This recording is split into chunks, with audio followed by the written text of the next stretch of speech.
Carl Jung compared Hitler to Mohammed. This might shock you. In this video I will address some very important questions, such as why did he do this? Why is this so important? And most importantly, why the comparison is actually correct. Stay tuned. Weil Sie die Treue für uns verkörpern, darum wollen auch wir treu sein. Adolf Hitler, der Führer der deutschen Jugend, hat das Wort.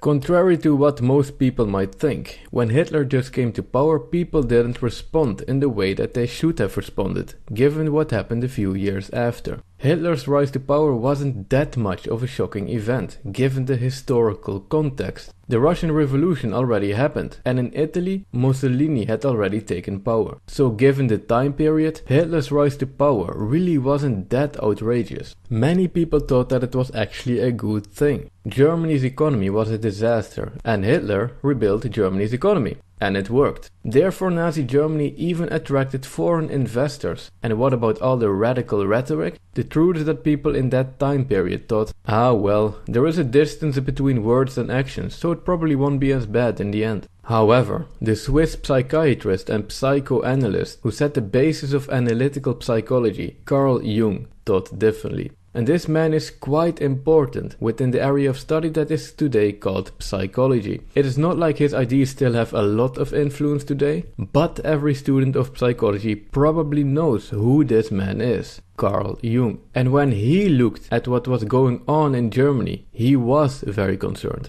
But in order to explain what he saw, he didn't have an example of a situation with which he could compare what he saw in a way that everybody understood. Today, when a situation like this occurs, people just compare it to Nazi Germany, and everybody immediately understands the comparison that is made. That situation. But of course, Carl Jung couldn't use Nazi Germany as an example to compare Nazi Germany to, because the Second World War still was about to happen, and nobody knew that it was about to happen. So in order to explain what he saw in Nazi Germany, Carl Jung had to find the best example that he could in order to explain what he saw. And this example wasn't Italy, and it wasn't the Russian Revolution, and it wasn't Christianity at its worst moment. In order to explain what it was that he saw happening in Nazi Germany, the comparison that Carl Jung came up with was Islam.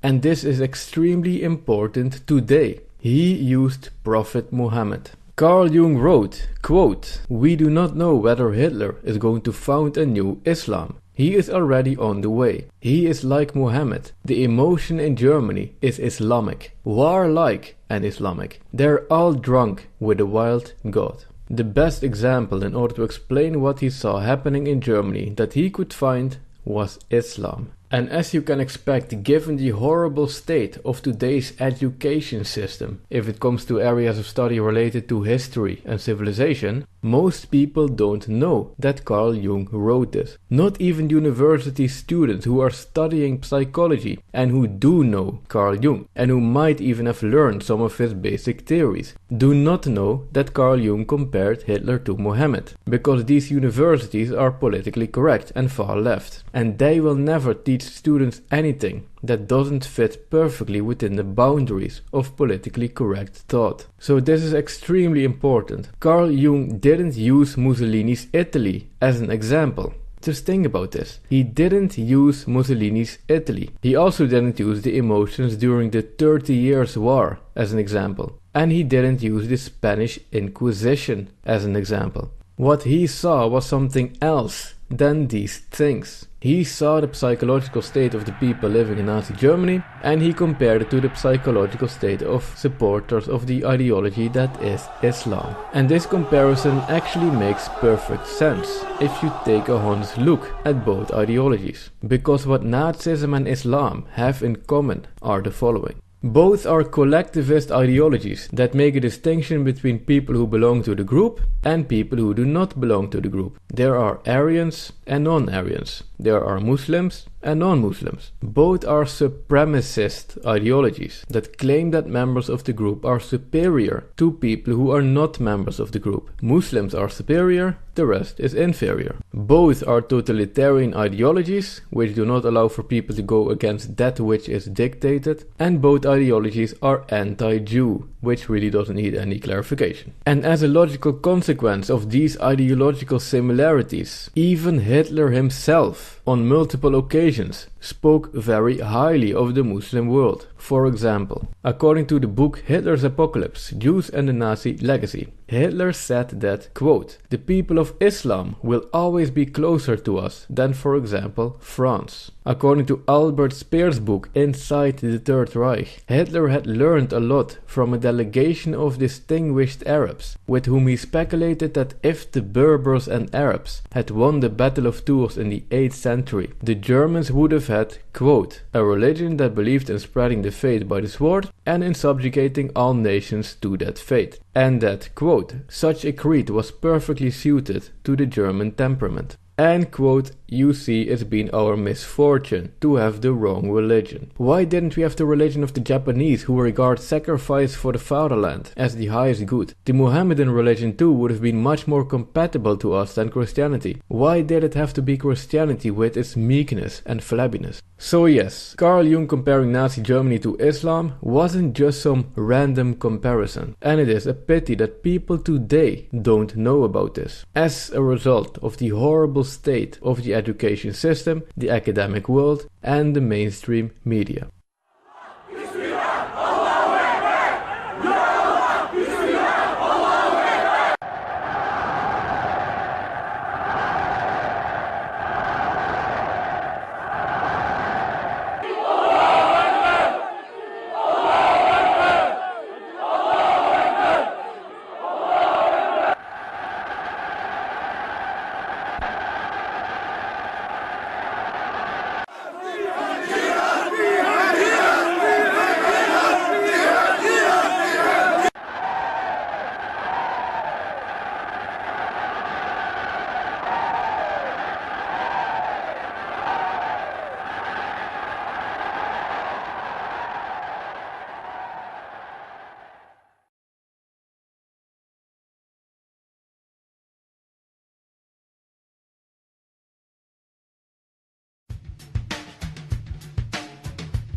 Hi everyone and welcome to another video. This is the Apostate Prophet.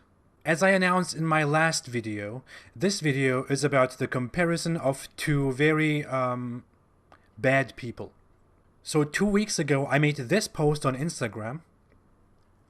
It is basically a little picture that compares Hitler to Mohammed in a sarcastic way. The picture merely says, one claimed to be on divine mission, blamed and killed massive numbers of Jews, and claimed that his people were superior. The other is Hitler. Under it, I only compared a few things that both do or do not have in common, and pointed out that supporting one is gladly a taboo, while supporting the other is seen as peace, love, and faith. The post reached over 650 likes in 2 hours, but was taken down before it completed its third hour. Well, since Facebook makes such decisions, I have decided to turn this whole thing into a video. First, for the smart bags, I want to say that I despise the idea of Hitler and Nazism, just as much as I despise the idea of Mohammed and Islam. Now that we have the political correctness part out of the way, let's start. Hitler, as the majority acknowledges, was a horrible human being who made very brutal decisions that costed the well-being and lives of his enemies and his own people. He was as ruthless as to tell his own commanders to kill themselves, because to Hitler, the life of the individual is worthless if it is not sacrificed for something greater, such as the Aryan or German people. But what he didn't have in common with other horrible dictators is his admiration for Islam. Hitler is reported to have said that Islam would be a much better religion for the Germans because Islam is a religion of war, while Christianity focuses too much on apathy and prayer and personal suffering. He also worked with a Muslim mufti and had Muslim SS units. Let's start with the positive points, all the things that both have in common. Megalomania. Declared multiple wars and spread aggressively. Both hated Jews. Ordered the killing of Jews. Followers hate Jews and others. Both taught supremacism and chauvinism. Persecuted homosexuals. Obsession with war. Divine mission and inspiration. Oppression and the slaughter of oppositions. Let's come to the next point, negatives, things that both of them don't have in common. One wife versus over 11 wives. No record of pedophilia versus active pedophilia. No sexual activity records versus sex slaves. Loved dogs versus hated and killed dogs. Arts, portraits. One loved music and the other hated music. Domestic violence. Personally killing people. Human being versus considered holy. Taboo today versus loved and protected. Book banned versus book not banned. Followers shunned versus followers protected. That's it for now. Some might say that it is an unfair list because I am a bit biased here with this comparison. Well, that's true. I made Hitler look even worse than he is, so Mohammed had a chance. Now, it is very unfair to compare a 7th century person to a 20th century person, because moral standards are very different, and Hitler was probably worse for his time than Mohammed was for his time. But let's not forget one very important point. Mohammed is not just some person who lived back then at that time. Mohammed in Islam is considered to have brought the perfect guide for human being, for all human being, forever, until the end of times.